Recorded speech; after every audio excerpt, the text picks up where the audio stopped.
اور ہماری آج کی ویڈیو کا موضوع بھی تاریخ میں قائم ہونے والی 10 بڑی مسلم سلطنتیں یا خلافتیں ہیں۔ نمبر 1، خلافت راشدہ۔ ناظرین، آقا نامدار فخر موجودات امام الانبیاء جناب محمد الرسول اللہ صلی اللہ علیہ وآلہ وسلم کے وصال کے بعد حضرت ابوبکر صدیق رضی اللہ تعالی عنہ، حضرت عمر فاروق رضی اللہ تعالی عنہ، حضرت عثمان غنی رضی اللہ تعالی عنہ، حضرت علی کرم اللہ وجہ الکریم اور حضرت امام حسن مجتبی علیہ السلام کا عہد خلافت راشدہ کہلاتا ہے۔ اس عہد کی مجموعی مدت 30 سال ہے، جس میں ابوبکر صدیق رضی اللہ تعالی عنہ اولین اور علی کرم اللہ وجہ الکریم آخری خلیفہ ہیں۔ امام حسن مجتبی علیہ السلام کی خلافت کے 6 ماہ خلافت علی کرم اللہ وجہ الکریم میں شمار ہوتے ہیں، جیسا کہ جمہور اسلاف کی رائے ہے۔ اس عہد کی نمایاں ترین خصوصیت یہ تھی کہ یہ قرآن و سنت کی بنیاد پر قائم نظام حکومت تھا۔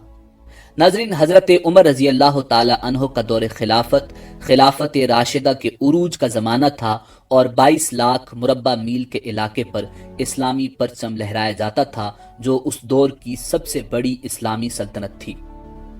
نمبر 2، اموی سلطنت۔ ناظرین، بنو امیہ قریش کا ایک ممتاز اور دولت مند قبیلہ تھا۔ اسی خاندان نے خلافت راشدہ کے بعد تقریباً 1 صدی تک ملوکیت سنبھالی اور اسلامی فتوحات کو بام عروج پر پہنچایا۔ خلافت امویہ کی سرحدیں ایک طرف چین اور دوسری طرف اسپین تک پھیلی ہوئی تھی۔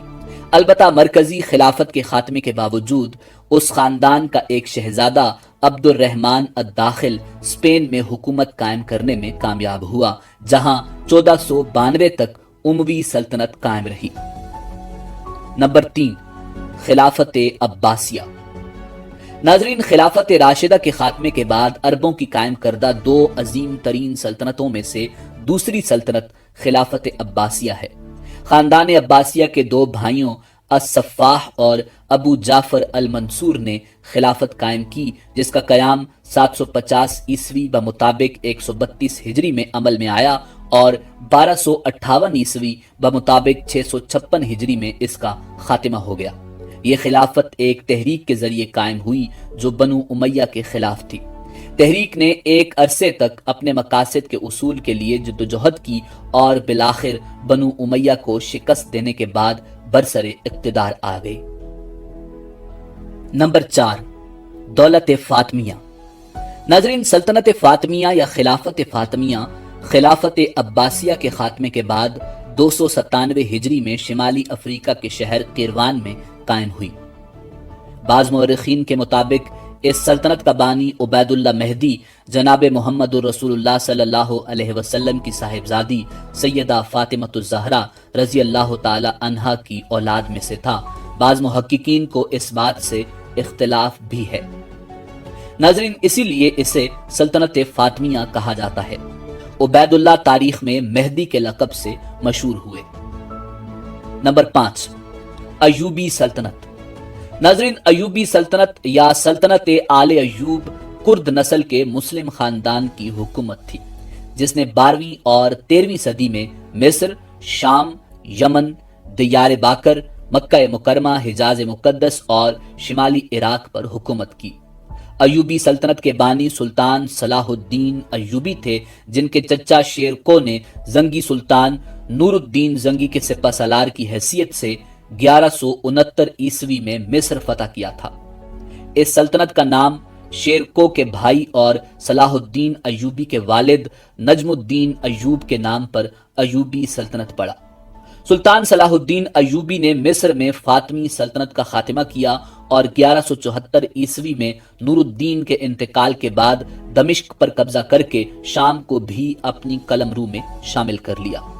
صلاح الدین صلیبی جنگوں کے دوران 1187 عیسوی کی جنگ میں صلیبیوں کو عظیم ترین شکست، فتح بیت المقدس اور اس کے نتیجے میں ہونے والی تیسری صلیبی جنگ میں فتح کے باعث دنیا بھر میں مشہور ہوئے۔ نمبر 6، مملوک سلطنت۔ ناظرین، سلطنت مملوک آل محمد علی سے قبل آخری آزاد مصر ترک ریاست تھی۔ مملوک قرون وسطی میں مسلم خلفاء اور ایوبی سلاطین کے لیے خدمات انجام دینے والے مسلم سپاہی تھے۔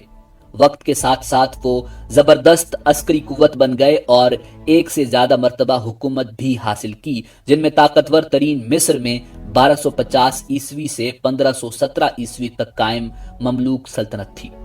1206 عیسوی میں ہندوستان میں مسلم افواج کے مملوک کمانڈر قطب الدین ایبک خود کو سلطان قرار دیتے ہوئے پہلے آزاد سلطان ہند بن گئے اور خاندان غلامہ کی بادشاہت کی بنیاد رکھی جو 1290 عیسوی تک قائم رہی۔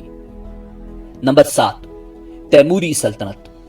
ناظرین، تاریخ میں دو سلطنتیں تیموری سلطنت کہلاتی ہیں، جن میں سے پہلی امیر تیمور نے وسط ایشیا اور ایران میں تیموری سلطنت کے نام سے قائم کی، جبکہ دوسری ظہیر الدین بابر نے ہندوستان میں سلطنت مغلیہ کے نام سے قائم کی۔ اس سلطنت کا بانی امیر تیمور تھا، جس کا چنگیز خان کے خاندان سے قریبی تعلق تھا۔ وہ دریائے جیہوں کے شمالی کنارے پر واقع شہر سبز میں 1336 عیسوی میں پیدا ہوا۔ وہ ایک اچھا سپاہی اور بے مثل سپہ سالار تھا۔ وہ ترکستان اور موجودہ افغانستان کے بڑے حصے پر قابض ہونے کے بعد سال 1366 عیسوی میں بلخ میں تخت نشین ہوا۔ نمبر 8، سلجوق سلطنت۔ ناظرین، سلجوقی سلطنت 11ویں تا 14ویں صدی عیسوی کے درمیان مشرق وسطی اور وسط ایشیا میں قائم ایک مسلم بادشاہت تھی جو نسلاً اوغوز ترک تھے۔ مسلم تاریخ میں اسے بہت اہمیت حاصل ہے اور یہ دولت عباسیہ کے خاتمے کے بعد عالم اسلام کو ایک مرکز پر جمع کرنے والی آخری سلطنت تھی۔ اس کی سرحدیں ایک جانب چین سے لے کر بحیرہ متوسط اور دوسری جانب عدن سے لے کر خوارزم و بخارا تک پھیلی ہوئی تھی۔ ان کا عہد تاریخ اسلام کا آخری عہد زریں کہلاتا ہے، اسی لیے سلاجقہ کو مسلم تاریخ میں خاص درجہ و مقام حاصل ہے۔ سلجوکیوں کے زوال کے ساتھ امت مسلمہ میں جس سیاسی انتشار کا آغاز ہوا، اس کا فائدہ اٹھاتے ہوئے اہلیان یورپ نے مسلمانوں پر صلیبی جنگیں مسلط کی اور عالم اسلام کے قلب میں مقدس ترین مقام بیت المقدس پر قبضہ کر لیا۔ نمبر 9، سلطنت عثمانیہ۔ ناظرین، سلطنت عثمانیہ یا خلافت عثمانیہ، جسے عثمانی ترک زبان میں عثمانلی ڈیولٹی یعنی دولت عالیہ عثمانیہ کہا جاتا ہے، سن 1299 عیسوی سے 1922 تک قائم رہنے والی ایک عظیم مسلم سلطنت تھی، جس کے حکمران ترک تھے اور جس کی بنیاد عثمان اول نے رکھی تھی۔ اپنے عروج کے زمانے میں 16ویں اور 17ویں صدی میں سلطنت عثمانیہ 3 براعظموں پر پھیلی ہوئی تھی اور جنوب مشرقی یورپ، مشرق وسطی اور شمالی افریقہ کا بیشتر حصہ اس کے زیر نگین تھا۔ اس عظیم ترین سلطنت کی سرحدیں مغرب میں آبنائے جبرالٹر، مشرق میں بحیرہ قزوین اور خلیج فارس اور شمال میں آسٹریا کی سرحدوں، سلواکیہ اور کریمیا موجودہ یوکرائن سے جنوب میں سوڈان، صومالیہ اور یمن تک پھیلی ہوئی تھی۔ ناظرین، مالدووا، ٹرانسلوانیا اور ولاچیا کے باجگزار علاقوں کے علاوہ سلطنت عثمانیہ کے 29 صوبے تھے۔ سلطنت عثمانیہ مسلمانوں کی آخری عظیم الشان سلطنت تھی، جس کا خاتمہ 1922 میں ہوا۔ نمبر 10، مغلیہ سلطنت۔ ناظرین، مغلیہ سلطنت 1526 سے 1887 تک بر صغیر پر حکومت کرنے والی ایک مسلم سلطنت تھی، جس کی بنیاد ظہیر الدین محمد بابر نے 1526 میں پہلی جنگ پانی پت میں دہلی سلطنت کے آخری سلطان ابراہیم لودھی کو شکست دے کر رکھی تھی۔ مغلیہ سلطنت اپنے عروج میں تقریباً پورے بر صغیر پر حکومت کرتی تھی، یعنی موجودہ دور کے افغانستان، پاکستان، بھارت اور بنگلہ دیش کے ممالک پر مشتمل خطے پر ان کا دورہ تھا۔ 1857 کی جنگ آزادی کے بعد مغل سلطنت کا خاتمہ ہوا اور بر صغیر پر انگریز قابض ہو گئے۔